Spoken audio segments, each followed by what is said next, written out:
Okay, my name is Andy McCarthy. I'm 84 years old. And in 1934, they started a new adventure down in southwest Los Angeles, and it was called Mount Carmel High School.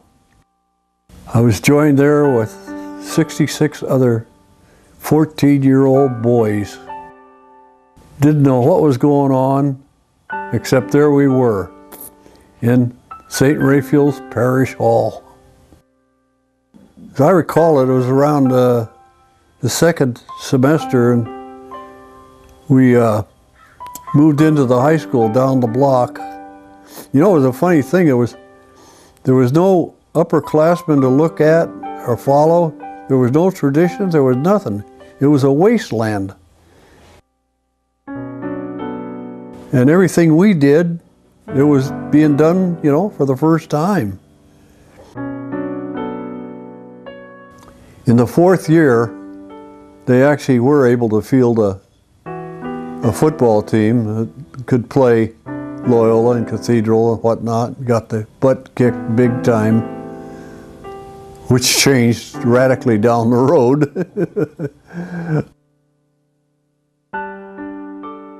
There was never any thought of anybody in our family going anyplace else but Mount Carmel. I hitchhiked to school for 4 years. One time in the rain, I paid for streetcar fare in the morning.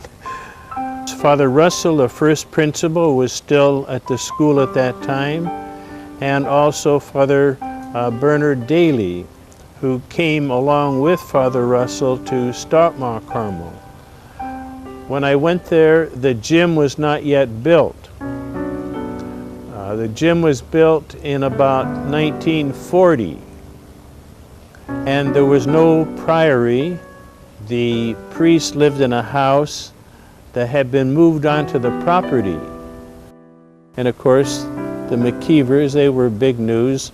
I remember Life magazine came out to take a picture of at one of our games, you know, of the twins. You know,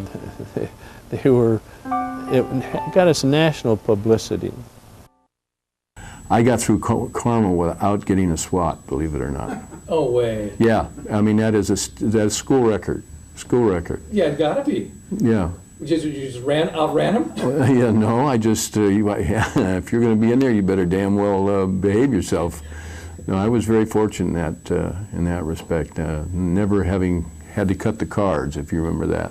Oh, yeah. So I never had to cut the cards to see what I was going to, how many SWATs I was going to end up with. He had terrified me. So I was just the last 6 months of my senior year just kind of sneaking around there, making sure that I could get through Mount Carmel without a SWAT from Brother Lawrence, because I thought that was a bigger achievement than some of the athletic achievements that I received.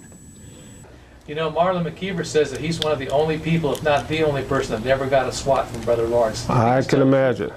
I can imagine. All they had to do was tell Marlon's mom that she'd have took care of it. We were very blessed at Carmel because we had a number of guys with tremendous abilities come together at the same time. As a 10th grader, I had the largest offensive line in Southern California. My offensive line was bigger than both SC's and UCLA's. We had Marlon and Mike McKeever at tackle at 230 pounds. I had a young man that went to elementary school with me, Jim Goodman, who was a center at 6'3", 250 pounds. I had a guard at 190 pounds. I had another guard at 210 pounds. We had a fullback that weighed 220, and so on and so forth. So it was an exemplary situation. We played from the opening gun to win and to win handily, and didn't matter. We were going to run right through you. I think when you talk about the Carmel tradition and the Carmel spirit, they're intermingled. And I think when you first get there, you really don't know a heck of a lot of anything. But by the time you've been there at least a semester, you understood there was a special quality about the school. There was a special feeling about the school that people had individually, and it permeated it from the top down. All the guys that were classmates in upper and lower classes I got through, they all left impressions for me. The impressions were you work hard, you do well, you've always got friends. And those guys I always consider my friends. All 560 of them.